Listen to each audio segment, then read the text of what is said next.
بسم اللہ الرحمن الرحیم۔ السلام علیکم۔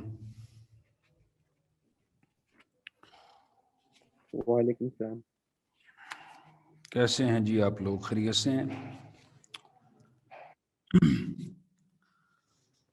سبق بیٹا کل ہم نے پڑھا تھا پچھلے لیکچر کے دوران سبق تلخیص، اور وہ چونکہ خواہش تھی، ڈیمانڈ تھی، سوال تھا کہ سمجھ نہیں آئی، تو وہ ہم نے اس پہ بات چیت کی تھی۔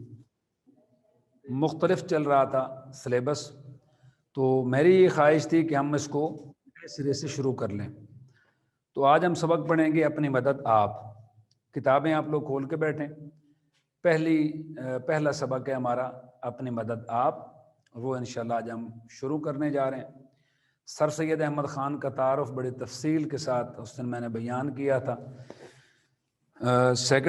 فرسٹ ایئر A2 میں شاید یہ نہیں پڑھایا گیا، اور اگر پڑھا بھی ہے تو ہم نے یہاں پہ نہیں پڑھا، تو اس لیے میں ان کے لیے اس کا مختصر سا سر سید احمد خان کا تعارف پڑھا دیتا ہوں تاکہ ان کو اندازہ ہو جائے۔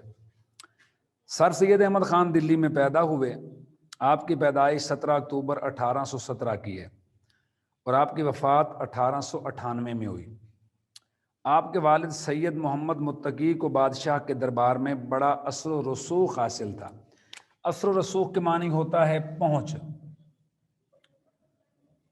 اثر و رسوخ سے معنی ہوتا ہے پہنچ یا رسائی، یعنی آپ کے والد صاحب جو ہیں وہ مغلیہ دربار تک بڑی پہنچ اور رسائی رکھتے تھے۔ اس زمانے کے رواج کے مطابق انہوں نے قرآن مجید، عربی اور فارسی کی تعلیم حاصل کی۔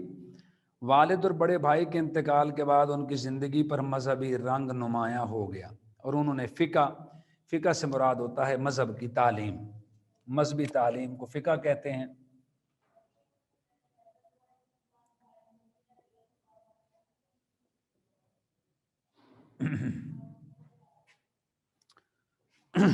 اور قرآن مجید کا اثر نو، نئے سرے سے، اثر نو کے معنی نئے سرے سے، اثر نو معنی اثر نو ہے، اثر نو۔ مطالعہ شروع کیا 1857 کی جنگ آزادی کے وقت۔ وہ بجنور میں تھے۔ بجنور ایک ضلع ہے ہندوستان کا اور آج بھی موجود ہے۔ اس جنگ میں مسلمانوں کی تباہی نے ان کے دل پر گہرا اثر کیا، اور انہوں نے مسلمانوں کی اصلاح کا بیڑا اٹھایا۔ بیڑا سے مراد یہاں پہ ہے ذمہ اٹھایا۔ بیڑا کی مراد ہے ذمہ اٹھانا، ذمہ داری اٹھائی۔ یہاں پہ کچھ چیزیں ایسی ہیں جو میں یہاں پہ شامل کرنا چاہوں گا۔ شاید یہ بات ہم نے پہلے کی۔ یاد رکھیے، سر سید احمد خان اگر مسلمانوں کی اصلاح کا ذمہ نہ لیتے، علی گڑھ مسلم کالج قائم نہ ہوتا، محمدن اینگلو اورینٹل سوسائٹی قائم نہ ہوتی، اور اس کی جو بنائے ہوئے اس سوسائٹی کے ادارے ہیں وہ قائم نہ ہوتے، اور سر سید احمد خان کامریڈ جاری نہ کرتے، تہذیب الاخلاق رسالہ جاری نہ ہوتا، اور علی گڑھ مسلم کالج آگے بڑھ کے یونیورسٹی کا درجہ نہ پاتا، تو شاید مسلمانوں کی تحریک آزادی کو وہ رہنمائی نہ ملتی اور پاکستان قائم نہ ہوتا۔ کیونکہ آج ہمیں تحریک پاکستان کے جتنے کردار یا جتنے رہنما نظر آتے ہیں، ان میں غالب اکثریت علی گڑھ مسلم کالج یا یونیورسٹی سے پڑھ کے آنے والے لوگوں کی ہے۔ چند نام میں لے دیتا ہوں۔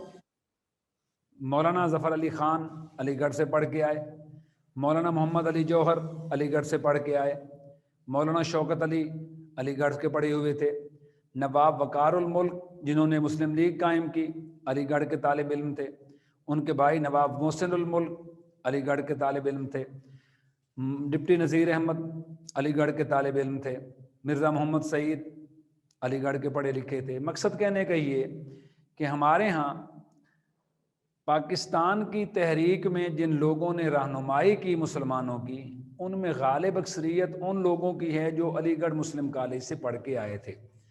اور یہ سر سید احمد خان کی باقی ساری کی ساری خدمات کو اگر ایک طرف رکھ دیا جائے تو علی گڑھ مسلم کالج ہی ان کی ایک بہت بڑی کاوش، ایک بہت بڑی کوشش تھا، جو ایک صرف انسٹیٹیوٹ نہیں تھا، وہ صرف ایک ادارہ نہیں تھا، وہ ایک سکول آف تھاٹ تھا۔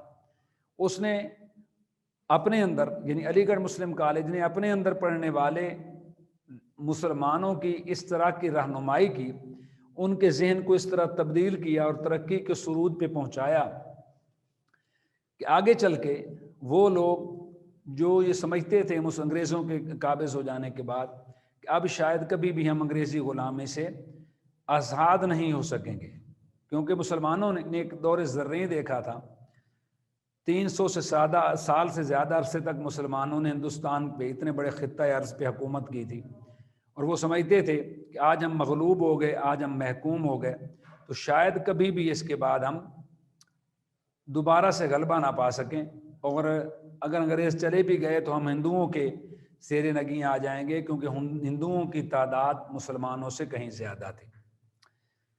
علی گڑھ مسلم کالج اور سر سید احمد خان، یہ دو وہ چیزیں تھیں، وہ شخصیتیں تھیں جنہوں نے مسلمانوں کو یہ باور کرایا کہ نہیں، تمہارے اندر جذبہ جہاد، جذبہ ایمانی کے ساتھ ساتھ وہ عنصر موجود ہے کہ تم ترقی کی اعلیٰ بلندیوں پہ پہنچ سکتے ہو، تم آزادی حاصل کر سکتے ہو۔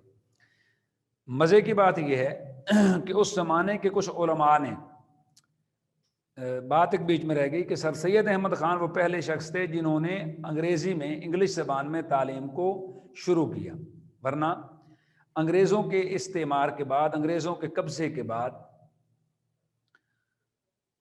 کچھ علماء نے یہ فتویٰ دیا تھا کہ انگریزی زبان میں، انگلش زبان میں تعلیم حاصل کرنا کفر ہے۔ تو یہ وہ فائز شخص تھے جو اس بات کے خلاف کھڑے ہوئے، اور انہوں نے انگریزوں کے ساتھ مفاہمت کو غنیمت سمجھا کہ اگر وہ قابض ہو ہی گئے ہیں تو ہمیں ان کی ذات کے ساتھ حصہ جانا چاہیے، ہمیں ان کی ذات کے ساتھ اچھی تعلقات بنا لینے چاہیے، اس کا فائدہ یہ ہوگا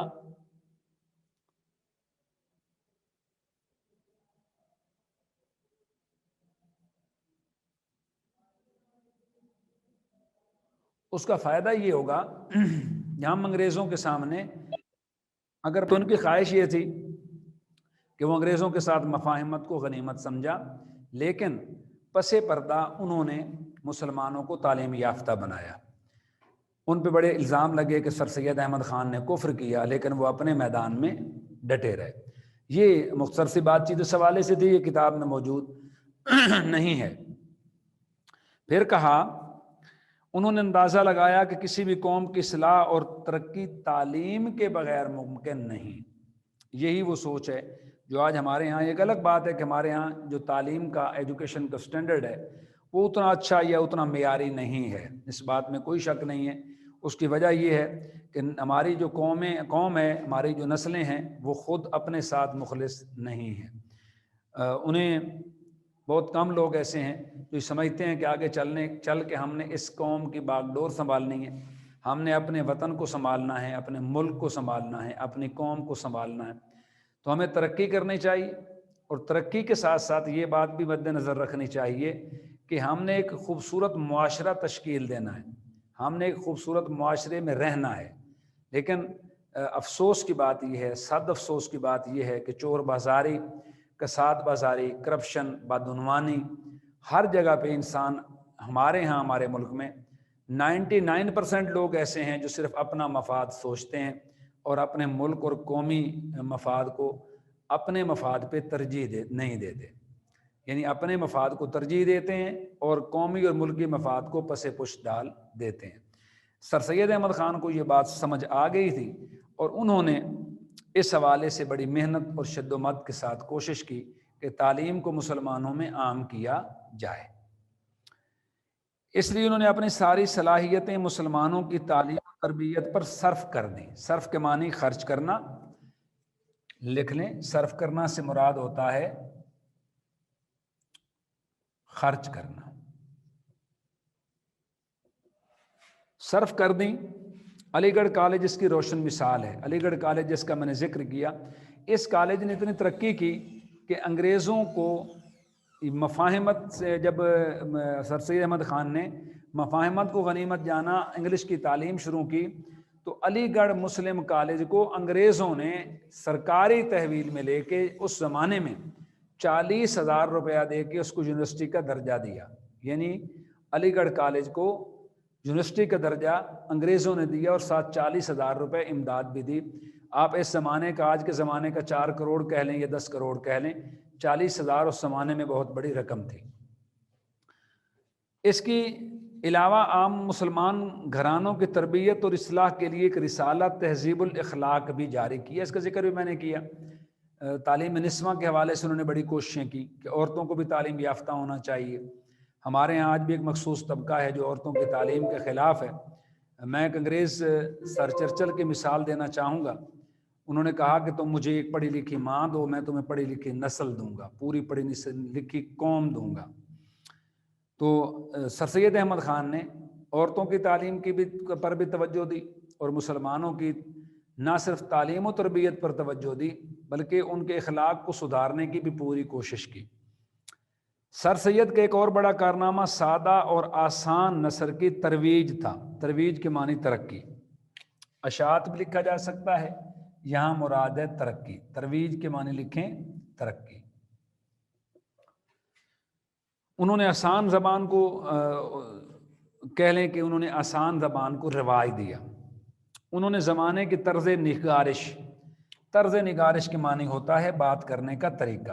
نگارش بات کرنے کو کہتے ہیں، طرز کے معنی طریقہ، بات کرنے کا طریقہ.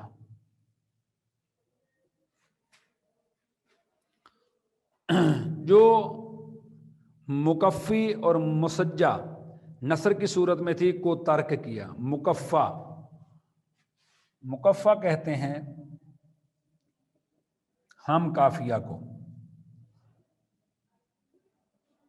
اور مسجع کہتے ہیں سجا ہوا. ترک کرنا معنی چھوڑ دینا.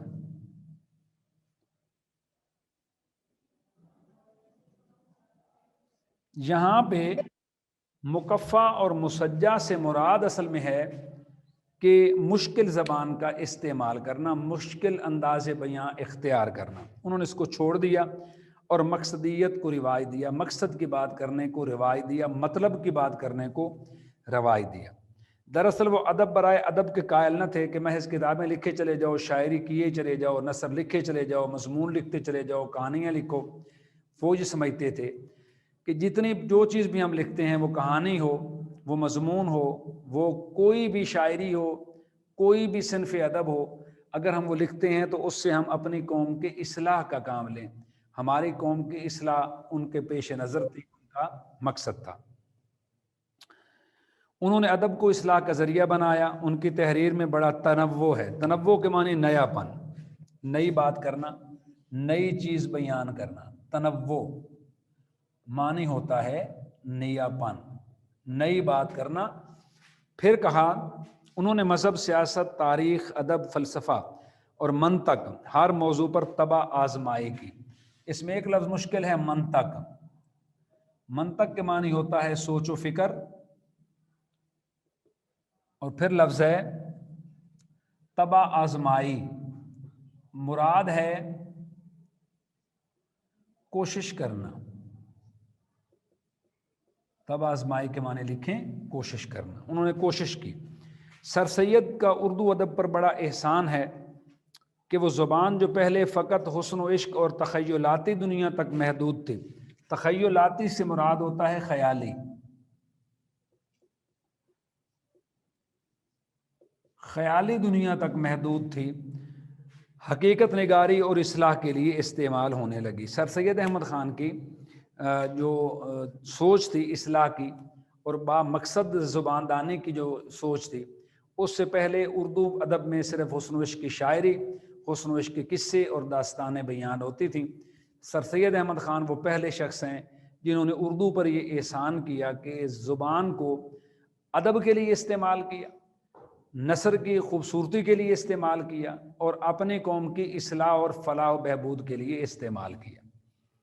ان کی کچھ کتابیں ہیں، آثار و سنادید، اسباب بغاوت ہند، خطبات احمدیہ اور مقالات سر سید وغیرہ. یہ چند کتابوں کے نام ہیں. انہوں نے اس کے علاوہ بھی بہت ساری کتابیں